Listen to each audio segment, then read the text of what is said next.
To the show. This is Jonathan Clark and my lovely colleague Marie Rousseau. That was my cue. Sharp as Sorry about that. Yes, we are here with our lovely friend Kim Zoller. We are going to tell you all about what Kim does in a minute or two. These are a series of webinar videos, whatever you want to call them, that we've been doing over the past few weeks and months. Because we're all going to be getting together in a particular part of the world and doing some cool stuff and doing some good and helping some people. So this is one of a series that's going to run up to that event. But individually, these are standalone little webinars where we get to showcase each of our friends. And today we have the lovely Kim. Jean Marie, why don't you introduce Kim for us? My goodness, absolutely. Kim was referred to me, and I know her competencies. When I spoke with her, she had the passion and the understanding and the mindset of what speaking of success is all about. She is very empowering. She has the personality. I mean, she has the heart, in addition to the knowledge, the skills and the training and the masterminds that she conducts. I just really feel that she fits in very nicely, and what she is here about, both from mental health and wellness side of it, as well as the business, the leadership side of it. I mean, she's truly encompassing body, mind, and spirit. Yes, it all fits in financial wellness. She is just spot on. So Kim, without any further ado, tell us a little about yourself and a little bit about your business, because we're here to elevate you, elevate your business, as we are doing with all our speakers, so people get a chance to know who Kim Zoller is and what you are about, and what to the excitement of what you will be talking of in Hawaii. Okay, well, first of all, thank you so much. It's such a pleasure to be here. As Jean Marie and Jonathan said, my name is Kim Zoller. My company is ID360. And what I am most passionate about in my life is leadership development. So when you think of leadership development, many people think, oh, that must be in the leaders of a company and developing them. When I think about leadership development, it is all about growth. It is all about, we are all leaders in our lives, in every area of our life, in how we lead our self-motivation every day, and how we lead our families, in the role that we play in our communities, the role that we play in our work, no matter what your title is. And that's really, that is my passion and my focus in life.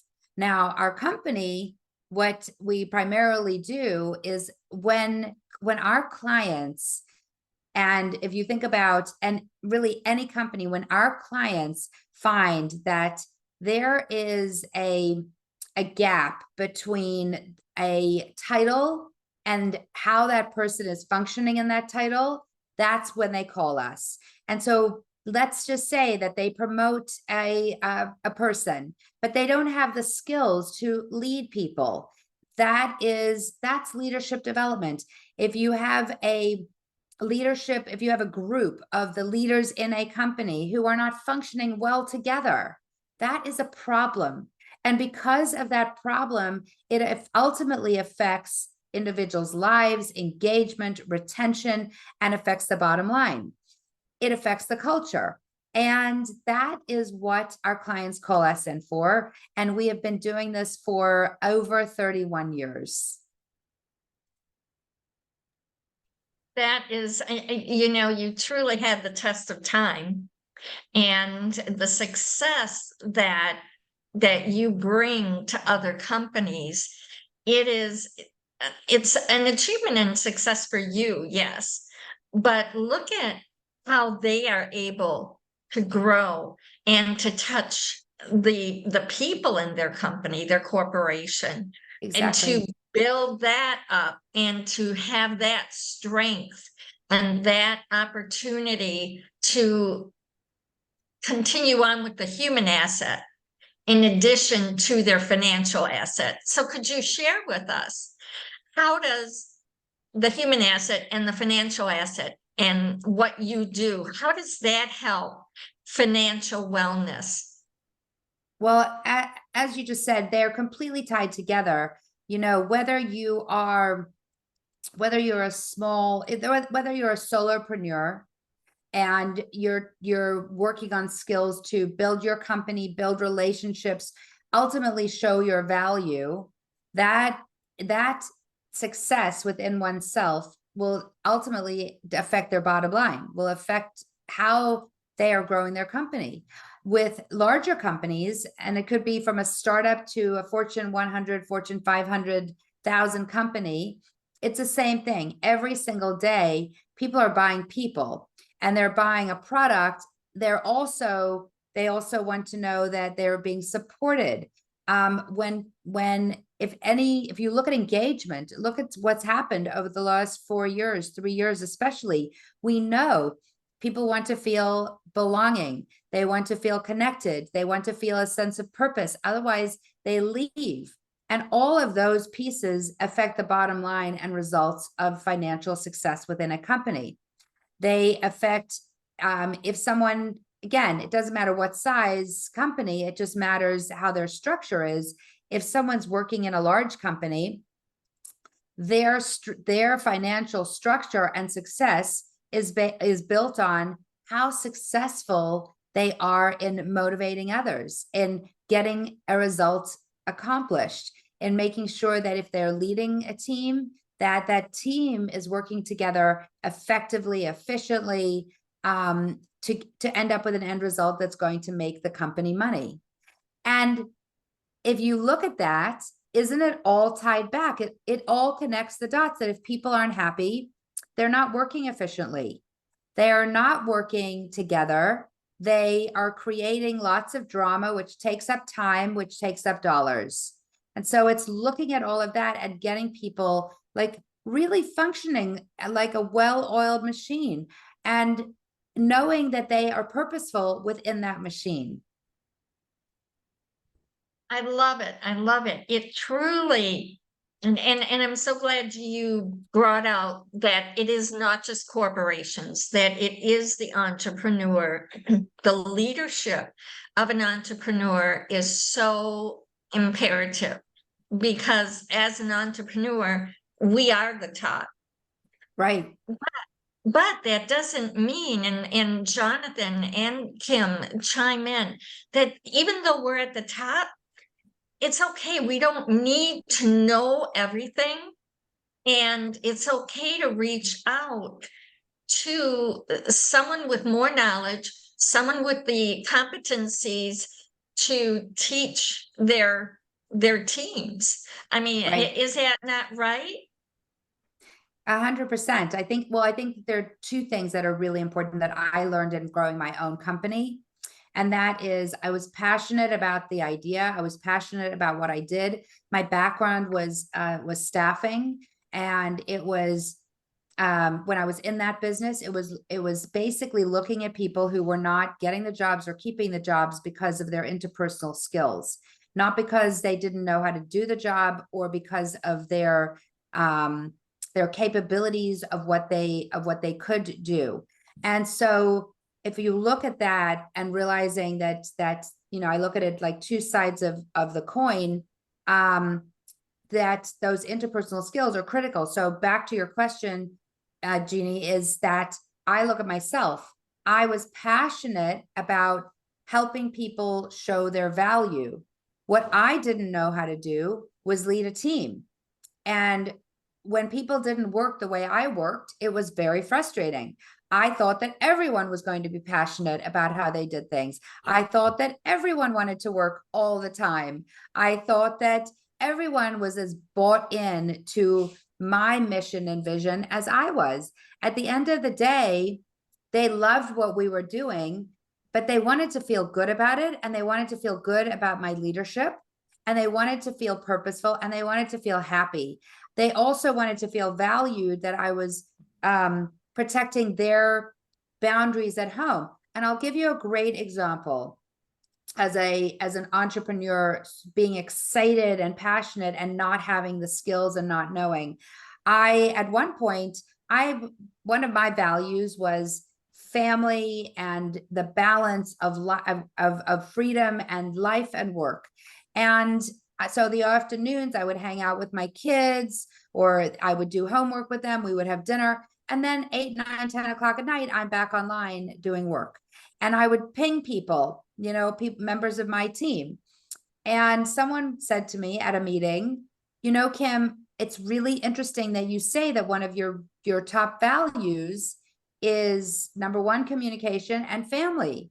And I said, of course it is. And they said, well, that's interesting because I'm with my family at 8 or 9 o'clock at night. And when you ping me, I have to do what you want. And I said, no, you don't.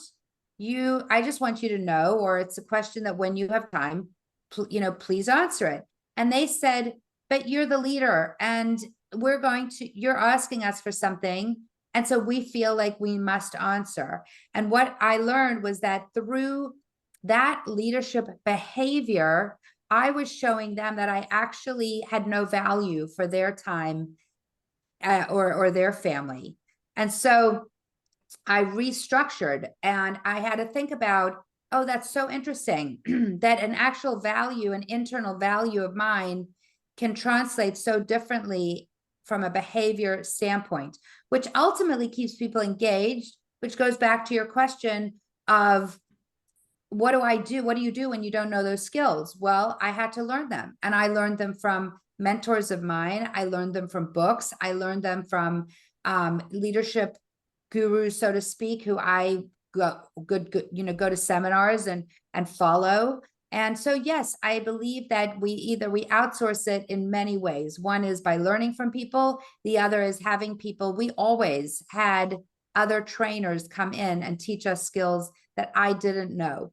So it is about having a growth mindset and learning and knowing that just because we're passionate about something doesn't mean that we're good at all the behaviors and the skills. Absolutely correct. You remind me of, I think it was at Nordstrom department stores did a recruitment drive years ago, decades ago, and they came to the conclusion that you have to recruit nice people and then train them in the skills, because you can't train nice people. You can't train people to be nice. Nice, yes, and yes. and the soft skills stuff. When I was first looking for a PA, I found a girl that I really, really liked because she was a conferencing manager in a country club, and I watched how she dealt with people, and I watched how she was with the customers, and honestly, when she was off, the place fell apart. When she was there, the place ran tight as a nut. And I was thinking, you're exactly who I'm looking for, because I can see by the way you deal with people that not only are you good at your job, you're actually good with people. Right. And one thing, when you're first introduced to a company, or a company first speaks to you, do they get that though? Do they recognize that, or do you have to kind of steer them down that direction? A lot Soft of skills. So it's interesting. It's interesting, Jonathan, too, the term soft skills, now I think it's so interesting. I mean, people still call them soft skills, but truly they are the necessary, they're hard soft skills. Like they're hard because we've now done, since I've been in business, there's been now so many studies around this, and the data shows how absolutely critical it is to a company's bottom line. Our clients, we have been a primarily referral-based business. And so when I meet someone, or when someone calls us, they have been sharing a challenge with a colleague of theirs. And the colleague has said, oh, that's interesting. We have the same challenge. We work with ID 360. So by the time I talk to them, they know that it's a problem or a challenge. All I have to do, if I met any random person on the street, and I said to them, have you ever had a situation where you're in a position or you've been promoted to a position, or someone who's been promoted to a position, and yet they know what they're doing, but they don't know how to manage the people around them have those skills and in a productive way. I've never met anyone who hasn't said, oh my gosh, of course, or I remember when, or I still have those issues, or why won't people do what they say they're going to do, etc. And so it's not a hard sell because we're people. And you know, I was having a conversation with a client yesterday, high level, and deals with top management, and said, we want you to speak on accountability. And at the end of the day, we all bring our bag of tricks with us, and we all have expectations in our minds of what does that mean? What does accountability mean as a leadership skill? And we think it's just inherent in people. Like what is accountability? Isn't it inherent if you're in a position to be accountable? And it's not necessarily the case, because accountability and what is specifically needed is so different. So what we do is we have people bring a list, and what they see is that between what they think is most important and what their colleague thinks is most important is many times not even close to each other. So now they're coming with these two ideas of, here are my expectations. I haven't communicated them because I think that everyone's supposed to know them. And then here's your other person who's saying the same thing, and they're missing the boat. And then they're basically criticizing each other and saying, why is it that I'm the only person who works like I work and I'm so accountable and no one else is? And it's not the case. The case is, are you communicating expectations? How are you following up with them? And do people know what they are? And are you leaving it open enough to have a discussion? So there's, I think, you know, to your question about need, and it's a need. It's already a pain point. Yeah, It's a they're pain point for acknowledging everyone. yeah. Yes, even in a family, think about this. Or even as an entrepreneur, you have expectations of what, even if you're a one-man show, you have expectations of what you want, and your clients have another expectation. It is your responsibility to make sure what their needs are so that you can serve them in the best way possible.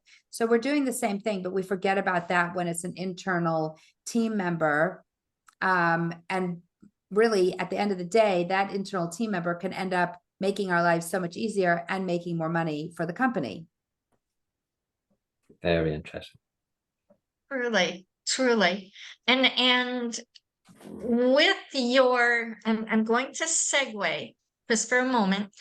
Now, if we take and turn the different masterminds or training that you have in the talks in Hawaii, if you could share with us a little bit about what it is that you're going to be able to bring to the entrepreneurs in addressing some of these goals. Yeah, I would love that. I'm so excited about the sessions. The two sessions that I'm doing, one is specifically about our brand as leaders.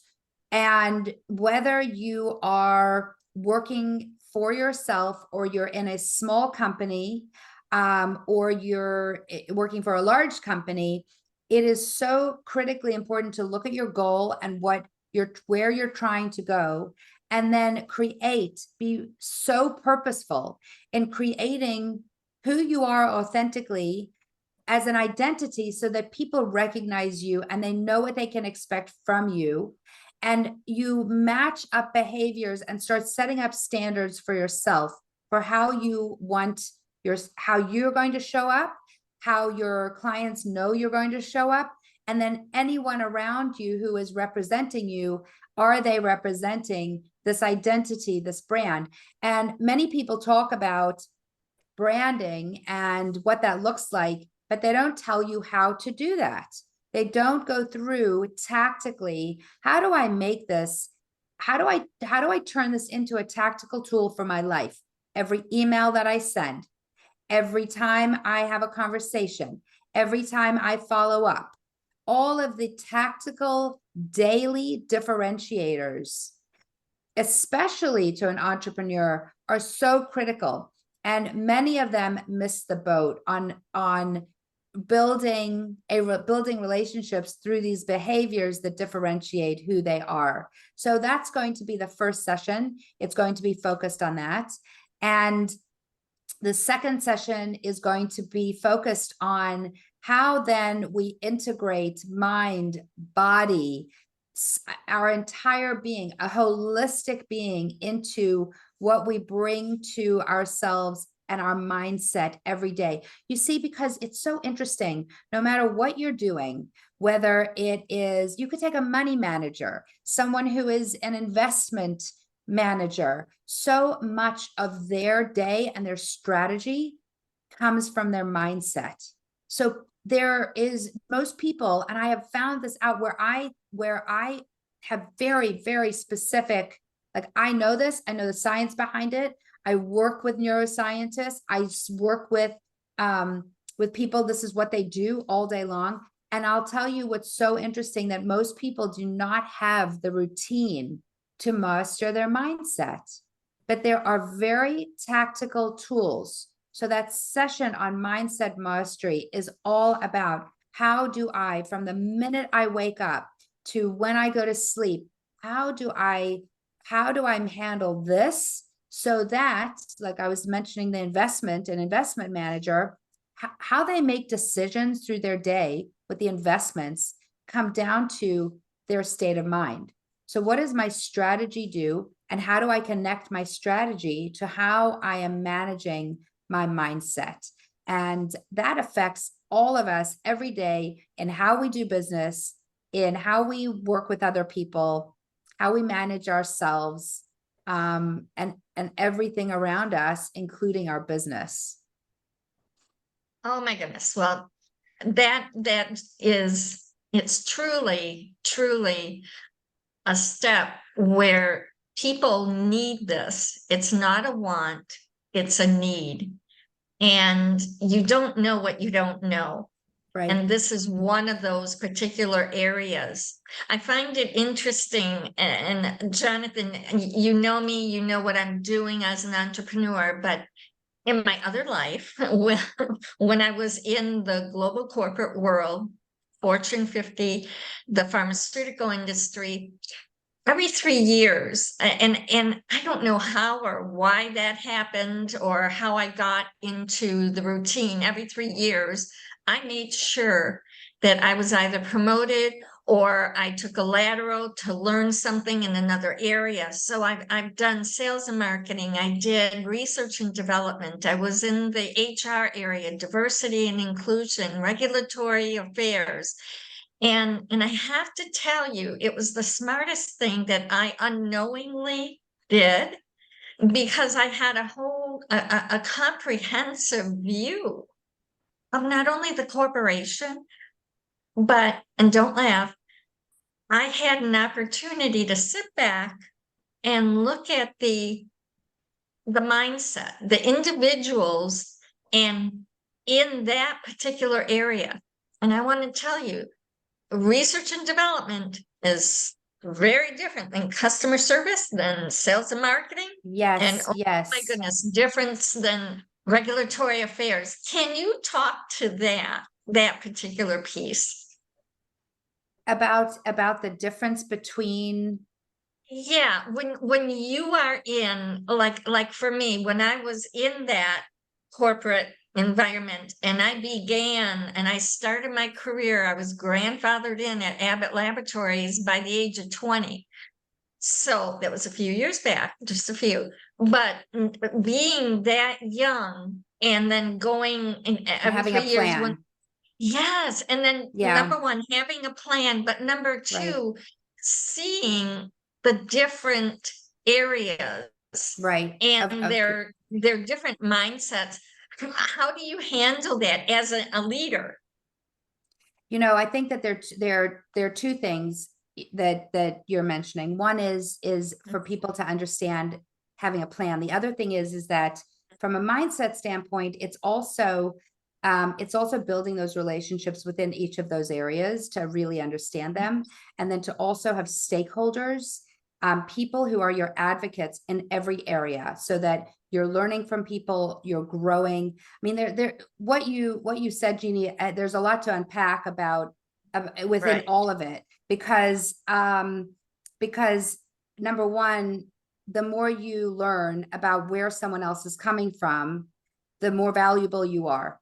That's, you know, that's that. So the more you're in an area, even as a client, if I have a client who is, the more I learn about their business as an entrepreneur, the more valuable I am, because then it's about them. It's not about just, you know, an off-the-shelf product or what I think I can give to everyone. It's really tailored to them, and that's what people want. So I think that we're looking at it from two different sides in that way.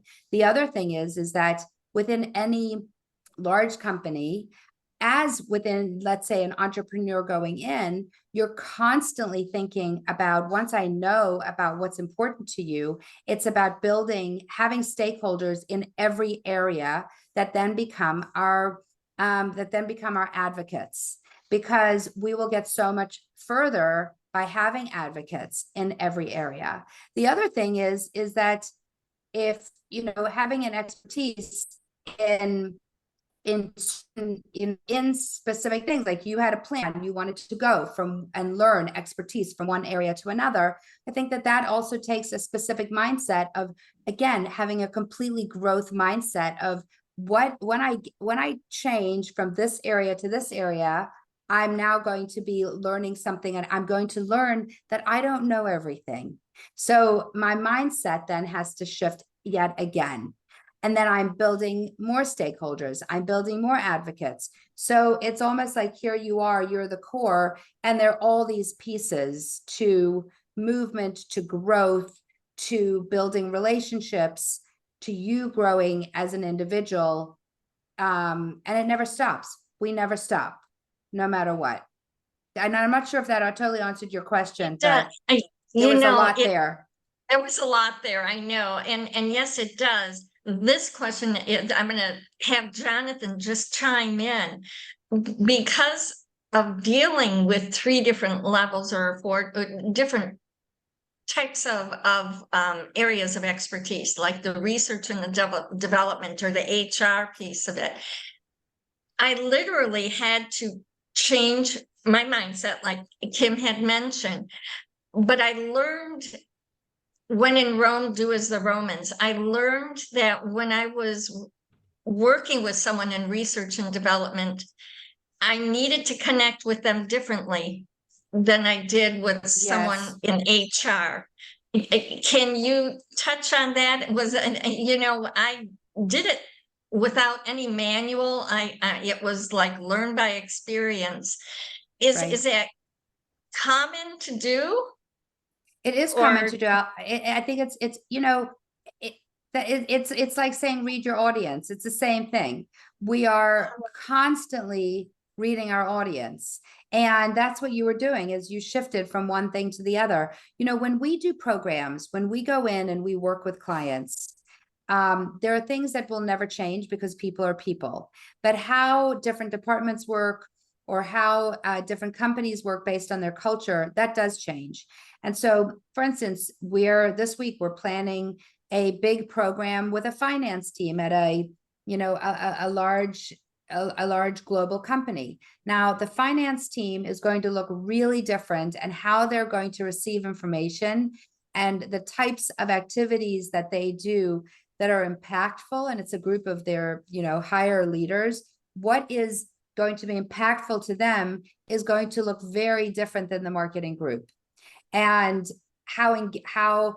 what the activities are look very different between them. So it absolutely is so important to know your audience, and to know, by the way, this is daily communication styles too, right? It's communicating differently. It's knowing in an email when to chat and say, hello, how are you? How's everything going? Versus getting right down to the matter.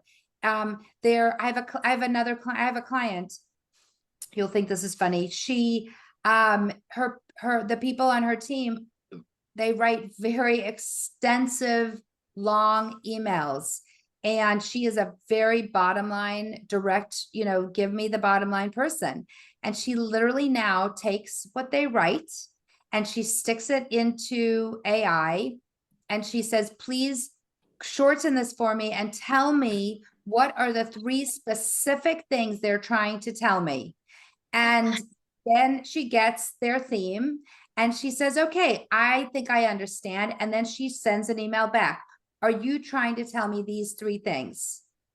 And it's a lot. And then at some point she'll coach them, but she wants to make sure that she's culling down the information, that she understands exactly what they're trying to tell them, trying to tell her. And she doesn't have the time, and her mind doesn't have the bandwidth to sit there and read a 3-page email. So that's what she does. And so here's the aha for those of us who are on the other side of that. If you know who you're talking to, make it easy for them. Just give them what they want and figure out how to adapt and how to flex your muscle of communication so that you have more impact, that you meet their goal. And ultimately, again, it affects us, affects our businesses, and it affects how valuable people see how valuable they see us as being, and they pay us accordingly. Oh my goodness. Jonathan, chime in. Oh, too many.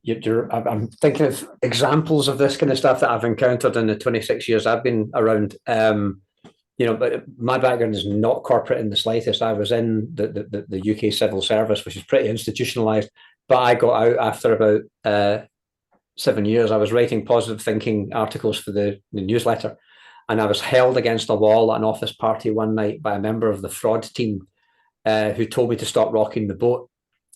And I said, well, actually, you're demonstrating exactly the kind of thing that I'm talking about. And you've just made up my mind for me. I won't be here much longer. And I left and I got out as quickly as possible. I think mindset is interesting because you don't have to get one. You've already got one. Right. And it's all pervasive. I found when I was consulting companies, parachuting, I loved parachuting into companies that I knew nothing about and go, right, talk me through how this works. Right. Who's your target market and how do you approach them, and why do you make it so hard? Why are you doing the way you do it? But one of the exercises we used to do was we used to elicit the individual's personal values, get them in a hierarchy of 1 to 10. Then we had them laminated and put on the wall beside everybody's desk. So if I walked up to Kim's desk, I could see what Kim's top values were, and I would communicate using those values.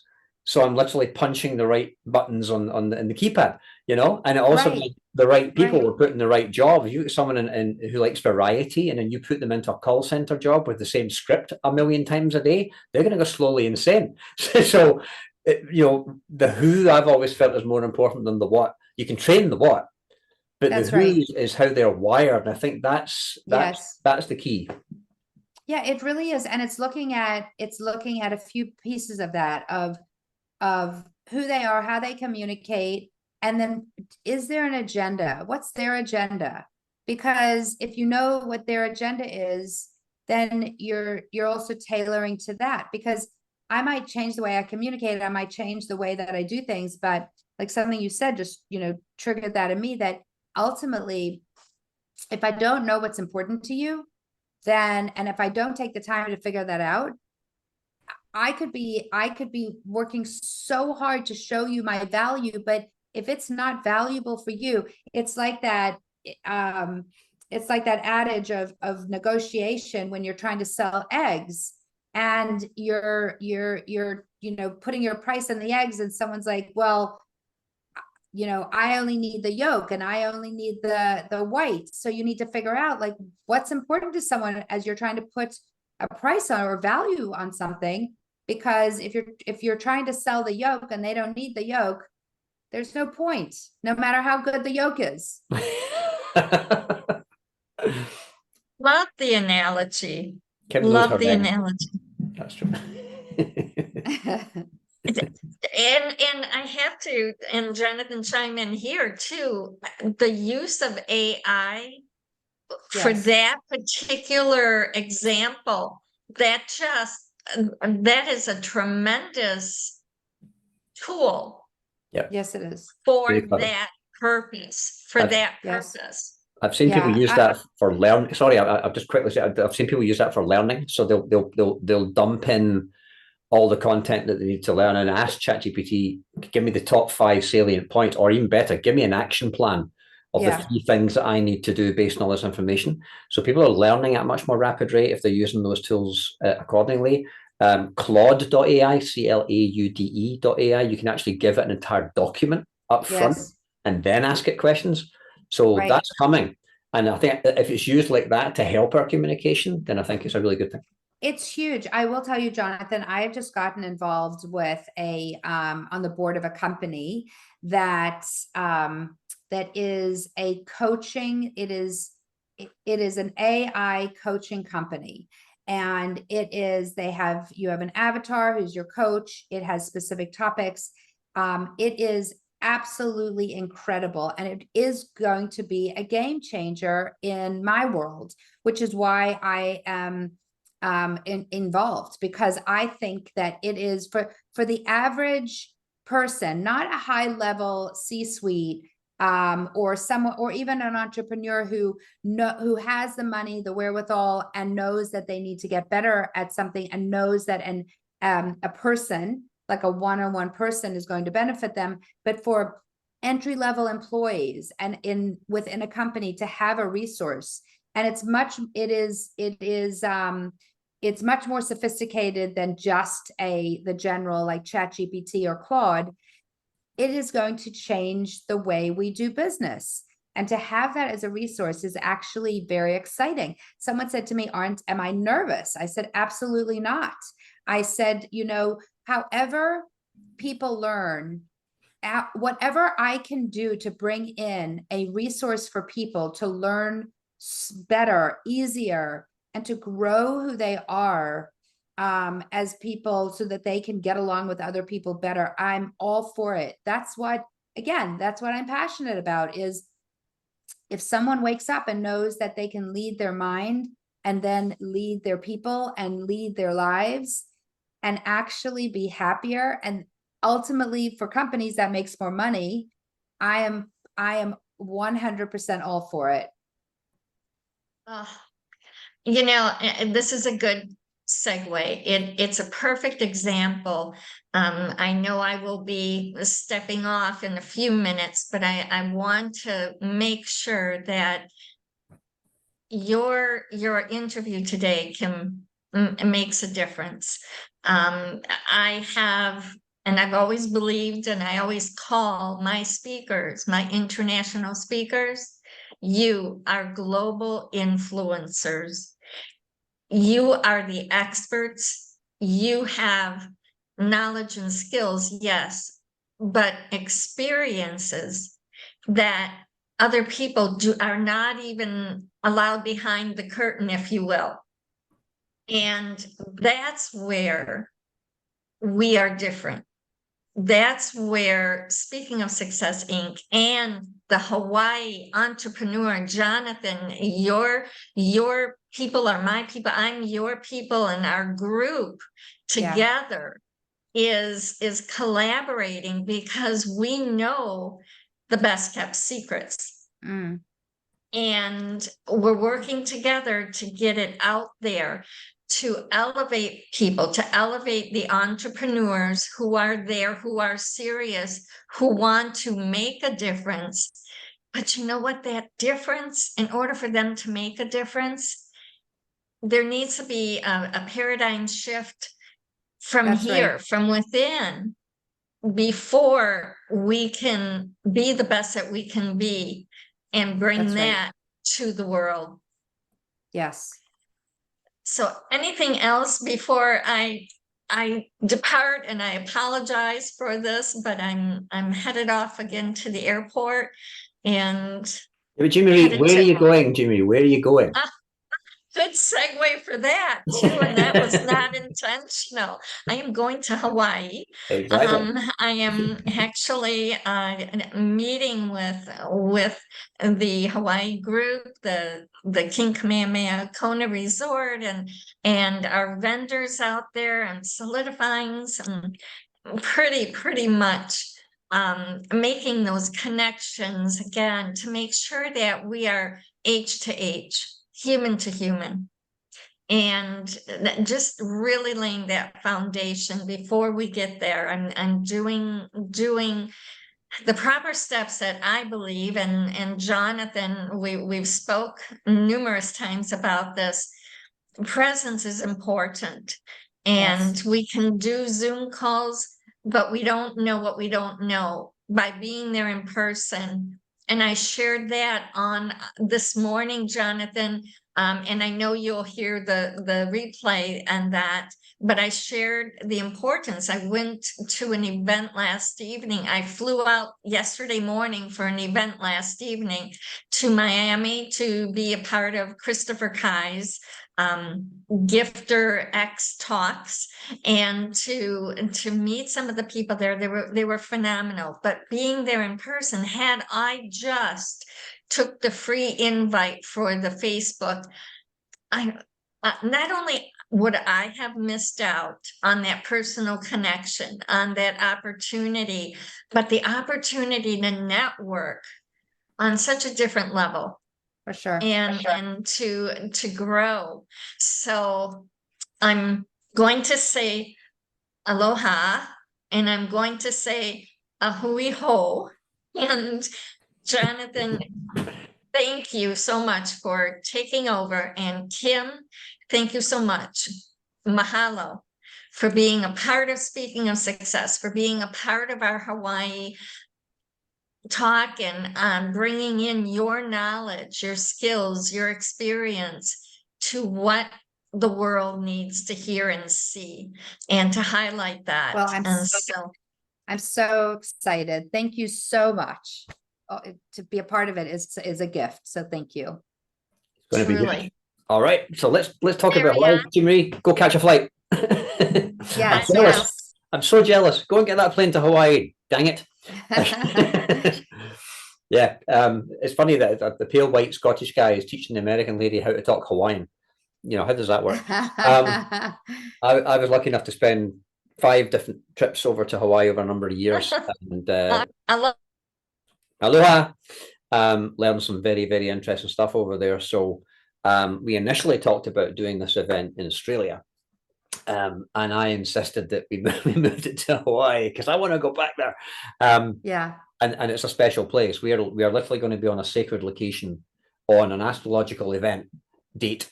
I don't know what else we could do to make this as powerful as it can be, but the Hawaiians have a thing that they believe in called aka. Aka is an invisible sticky substance, and when you shake hands with somebody, you now have an aka connection to that person, and it doesn't matter how far you travel, that thread will always be there, and that thread is two-way. So if you've ever had a hunch that someone's going to phone you and then suddenly they phone you, the belief is well, it's the aka connections, right?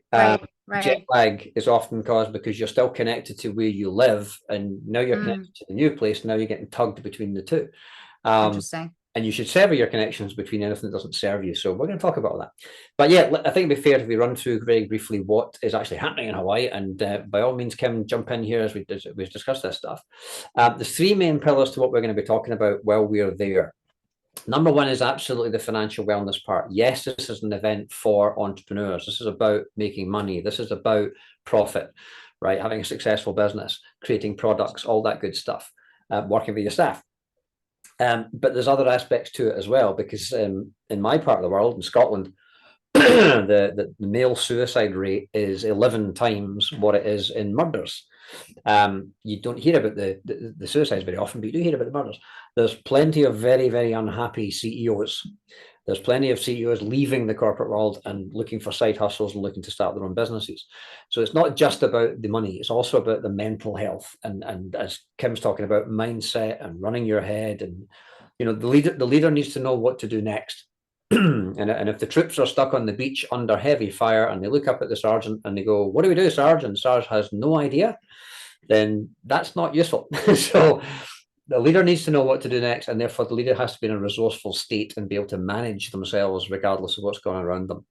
We also have the mind, body, spirit part as well. We're going to a very special part of the world. Whether you believe in spirituality or whether you don't, or meditation or breathing techniques or any of these kind of things, we're going to share with you some stuff that is absolutely profound and life-changing. So the invitation is, do you want to come and join us? October 22nd to 29th, we're going to be in Kona on the Big Island for 7 days at the Entrepreneurs Accelerator Summit. The whole aim of the game here is to reduce your working week. So if we can get you down to a 5-hour work week, an hour a day, Monday to Friday, or maybe 5 hours on a Monday and the rest of the week off, have you live longer with all your faculties and energy and be healthy, and retire early if you want to, or retire your spouse early. Those are our goals. So that means things like having a positive impact on your industry, creating a sustainable business model, freeing yourself up. Interestingly, we talked about the life-work balance, work-life balance. I think it should be the other way around. It's not work-life balance, it's life-work balance. We work to earn money to pay for the lifestyle that we want to live in. Right? So there's plenty, no one lies on a deathbed wishing they'd been to the office more often. So it's more about life, and we want to help people live longer and have more energy and be healthy while they do that.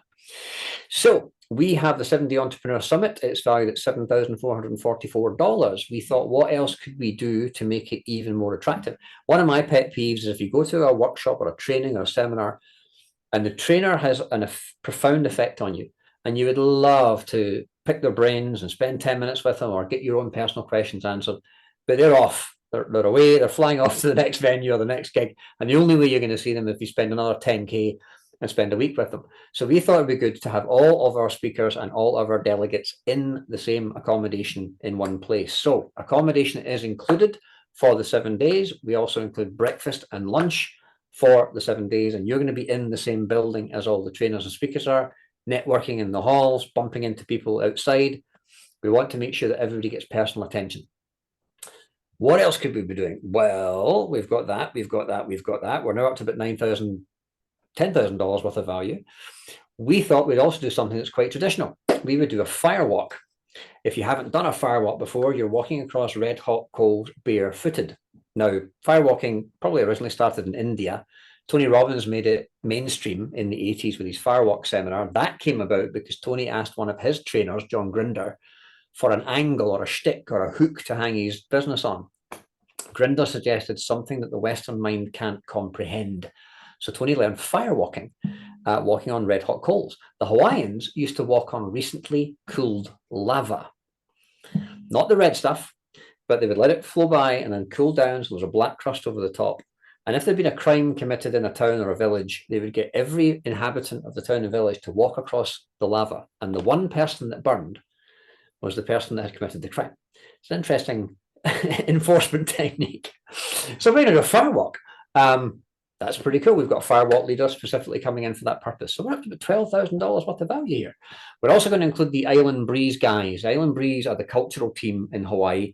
They will be doing traditional hula. They will be doing traditional Hawaiian chants. You will be eating Hawaiian food under a Hawaiian sky by tiki torch on the beach as part of this week. One of the many things we have planned for you. So overall, you're looking at about $12,500 worth of value. If all that did was take your work week down to 5 hours and add a lot more free time, family time, Kim was talking about earlier, would it be worth spending a week in Hawaii? If it added 10, 15, 20 years to your life where you retained your faculties and you had energy and you could keep up with the grandchildren, would that be worth it? If it gave you the ability to retire yourself or your spouse 5 years, 10 years early, would that be worth it? I think it would. So it's a great deal at $12,500. Our retail price is $7,444. We've run an early bird price now for a couple of months at $5,444. If you want to see all the details on what we're doing, all the speakers, all the itinerary, you can do a 3D walkthrough of the hotel. Everything's on the website at acceleratedentrepreneur.org.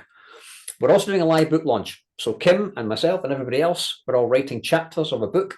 That anthology book will be launched live during the week, and we're aiming to get #1 international bestseller on Amazon.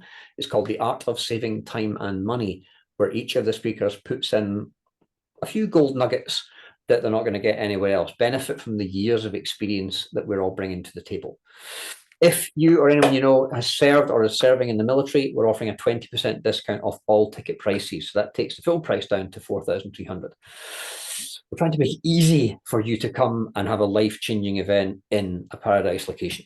So you have two choices. You can either do nothing and get really fed up seeing us on social media and hearing testimonials and success stories and footage, wondering, oh, if only I'd gone. Or you could actually get on the website, book your ticket, and join us in Hawaii, baby. It's acceleratedentrepreneur.org. Everything is there.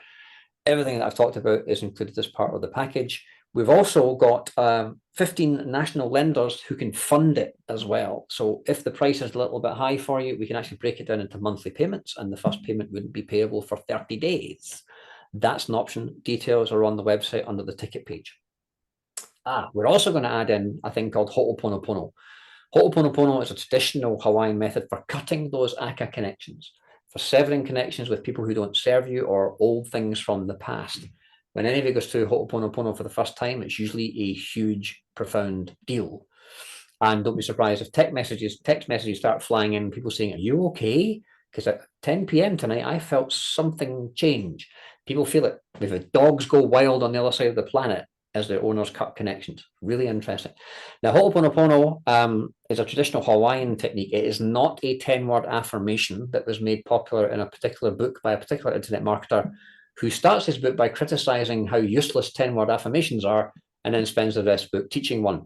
That process is not traditional Hawaiian Ho'oponopono. We're going to show you the real deal.